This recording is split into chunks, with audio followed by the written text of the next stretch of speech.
여러분 안녕하세요.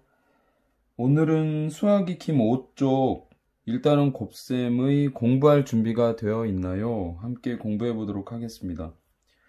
이 부분에서는 일단은 곱셈을 공부하기 전에 우리가 지금 알고 있는 것들을 다시 한번 확인해 보는 시간이다 생각을 하면 될 것 같아요. 그래서 수학 익힘 5쪽에 보면 총 4개의 문제가 나와 있는데요. 우선 여러분들이 잠시 영상을 멈추고 문제를 풀어본 후에 그리고 선생님과 확인하는 시간을 가져보도록 하겠습니다. 우선 여러분들이 문제를 해결해 보세요. 네, 그럼 이제 여러분들이 문제를 모두 해결해 보았을 것 같습니다. 선생님과 함께 한 문제 한 문제 해결해 보도록 할게요. 먼저 1번입니다. 30 곱하기 3을 수 모형으로 계산하는 방법입니다. 물음에 답하세요. 30 곱하기 3을 수 모형으로 오른쪽 그림으로 지금 나타나 있습니다. 그런데 이것을 신모형의 수를 곱셈식으로 나타나면 어떻게 됩니까? 라고 해서 빈칸이 있어요. 신모형의 수를 곱셈식으로 함께 나타내 보도록 하겠습니다. 여러분들이 그림을 보면 알겠지만 여기 있는 신모형 하나가 10만큼을 나타내거든요. 그래서 지금 이 한 묶음이 신모형 3개가 있다라는 것을 우리가 확인할 수가 있어요. 그리고 여기에도 3개가 있고요. 그리고 여기에도 3개가 있습니다. 그러면 지금 신모형이 3개씩 3씩이죠? 3씩 몇 묶음이 있나요? 하나, 둘, 3묶음. 그래서 3씩 3묶음이 있다라는 것을 우리가 확인할 수 있어요. 3씩 3묶음. 우리 곱셈식으로 어떻게 나타냈었어요? 1학기 때도. 그렇죠. 3 곱하기 3은 우리 이렇게 나타낼 수 있었습니다. 값은 얼마예요?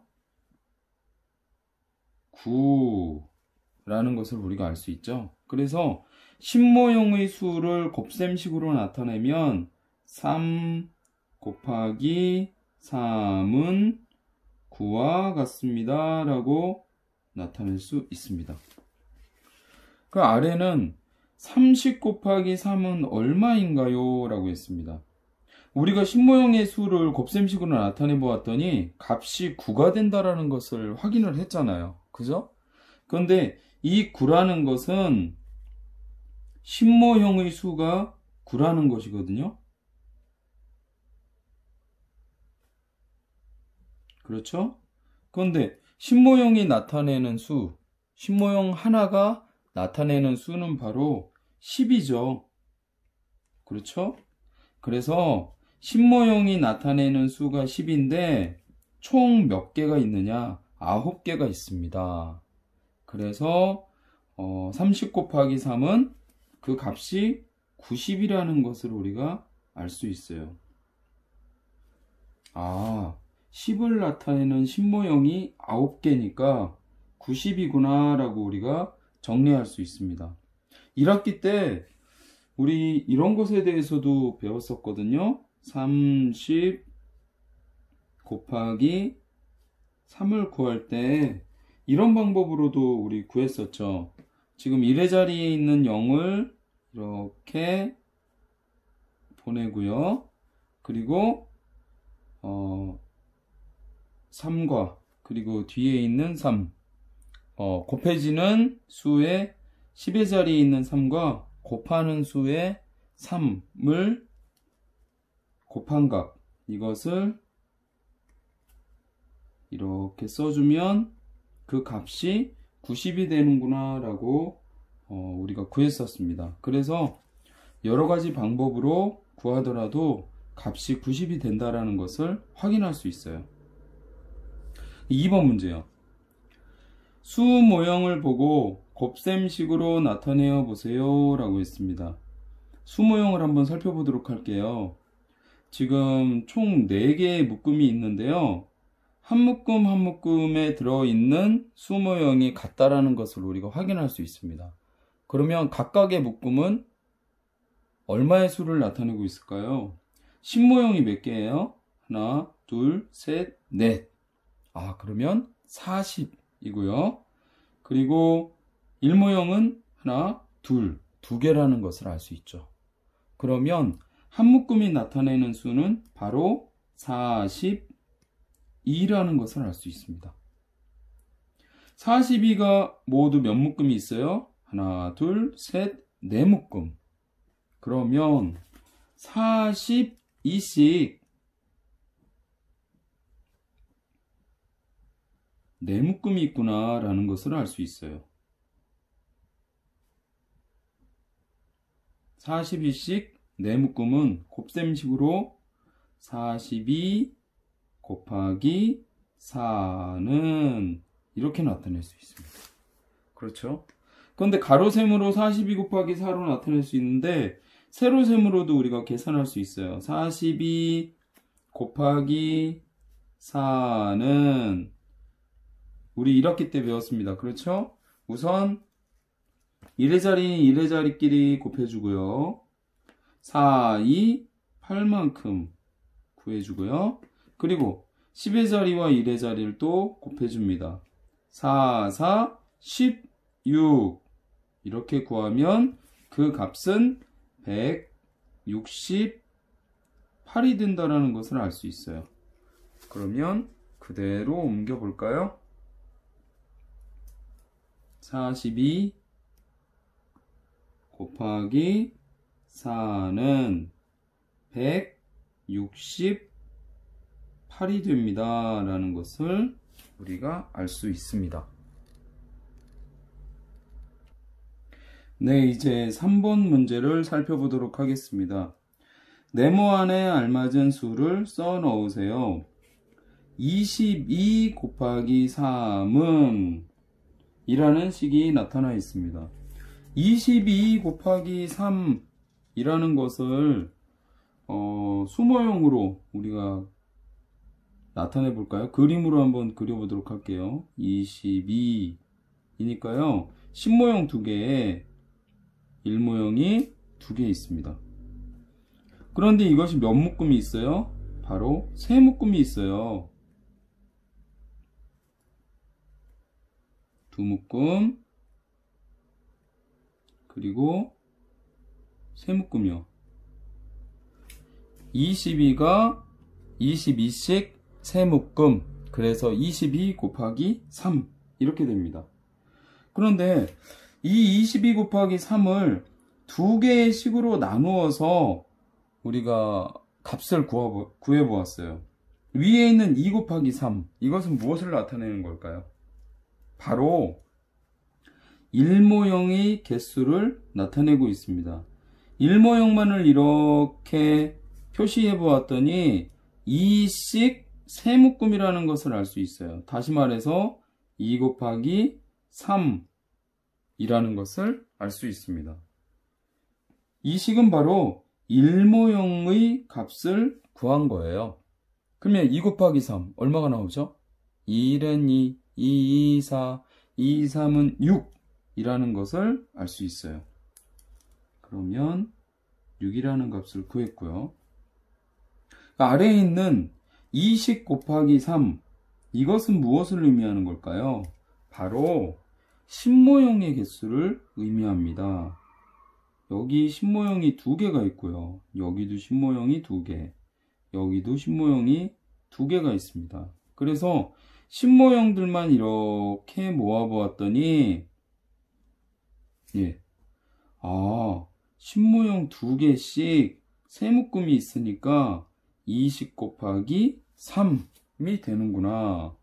그래서 이 아래에 있는 식은 바로 10모형들의 값을 나타내는 것이구나 라는 거 알 수 있어요. 20 곱하기 3은 얼마가 나오나요? 바로 60이 나오게 됩니다. 그래서 1모형의 그 값을 6, 10모형의 값을 60이라고 구한 후에 이 두 값을 더하면 60 6이라는 값을 얻을 수 있습니다. 바로 22 곱하기 3은 66이라는 것을 알 수 있어요. 아래에는 57 곱하기 4라는 식이 나타나 있습니다. 이 57 곱하기 4라는 식은 세로셈으로 한번 써보도록 할게요. 57 곱하기 4는 이렇게 세로셈으로 우리가 옮겨 적어 보았어요. 그리고 나서 이래저리인 이래저리끼리 값을 곱해 보도록 하겠습니다. 7 곱하기 4죠? 7 곱하기 4는 7일은 7, 7이 14, 7, 3, 21, 7, 4, 28 이렇게 구할 수 있어요. 그런데 이 28이라는 값은 어떤 값이었습니까? 바로 7 곱하기 4를 한 값이었죠. 여기 지금 위에 있는 이 식이 바로 이 값을 나타내고 있습니다. 그래서 7 곱하기 4는 28 이라는 것을 구해 두었고요. 그리고 이번에는 세로셈에서 10의 자리와 1의 자리를 곱셈해 보도록 하겠습니다. 5 곱하기 4는 20인데요. 여기 있는 5는 1의 자리의 수가 아니고 바로 10의 자리 수죠. 그렇기 때문에 5 곱하기 4, 20을 어디에 쓰느냐? 바로 이렇게 써줘야 되겠죠. 10의 자리에서부터 시작해서요. 그러면 비어있는 이 칸은 어떻게 되나요? 0으로 채울 수 있는 거죠. 이 200이라는 값은 어떻게 구해준 수인가요? 바로 50 곱하기 4를 통해서 우리가 구해진 값입니다.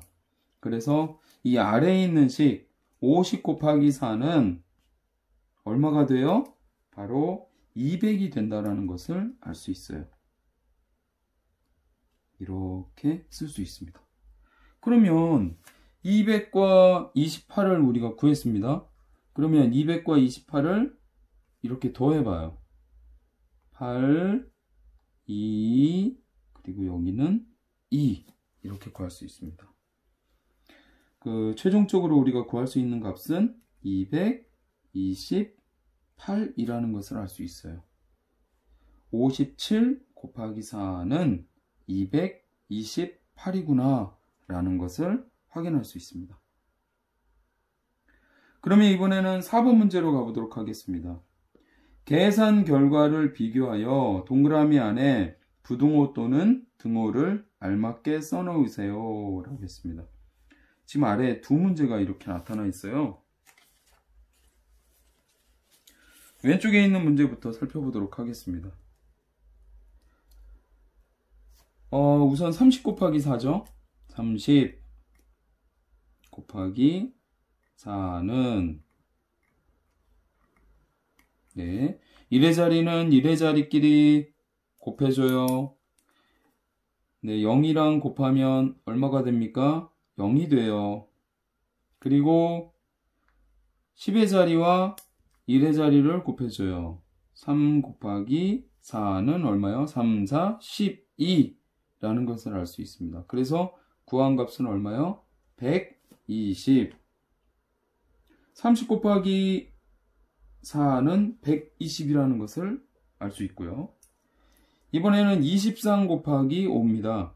23 곱하기 5는 얼마가 될까요? 1의 자리 1의 자리끼리 곱해줘요. 3 곱하기 5가 됩니다. 3, 5, 15가 되고요. 그리고 10의 자리와 1의 자리를 곱해줍니다. 2, 5는 10이죠. 10인데 올림에 썼던 1이 있기 때문에 11이 되겠죠. 그렇죠? 그래서 23 곱하기 5는 115라는 것을 알 수 있습니다. 왼쪽은 120이고 오른쪽은 115예요. 어느 값이 크죠? 그렇죠. 120이 더 큽니다. 큰 쪽으로 벌려줘야죠. 그래서 부등호를 이렇게 표시해줘요. 이번에는 두 번째, 54 곱하기 6을 구해보도록 하겠습니다. 우선 1의 자리와 1의 자리를 곱해줘요. 4, 6, 24라는 것을 알 수 있고요. 예. 그리고 10의 자리와 1의 자리를 곱해주도록 하겠습니다. 여기는 5 곱하기 6이니까 5, 6, 30이죠. 30인데 올림되어 있는 값이 2가 있어요. 그렇기 때문에 32로 쓸 수 있습니다.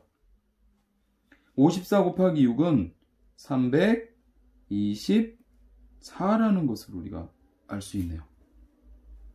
이번에는 47 곱하기 7이에요. 47 곱하기 7은 어떤 값이 나오나요? 1의 자리, 1의 자리끼리 이렇게 곱하기 보겠습니다. 7 곱하기 7이네요. 7, 7은 49. 네. 그리고 10의 자리와 1의 자리를 이렇게 곱해줍니다. 4, 7은 28. 28을 여기 쓰려고 하는데 올림되어 있는 4가 있어요. 28 더하기 4만큼 하면 32라는 것을 알 수 있어요. 그래서 값은 329라는 것을 알 수 있습니다. 왼쪽은 324고요. 오른쪽은 329예요. 어느 쪽이 큰가요? 그렇죠. 바로 오른쪽이 큽니다. 그래서 큰 쪽으로 벌려줘야 되겠죠? 부등호를 이렇게 표시할 수 있습니다. 네, 오늘은 여러분들과 수학 익힘 5쪽 공부할 준비가 되어 있나요? 함께 해결해 보았습니다. 예, 건강하세요. 고맙습니다.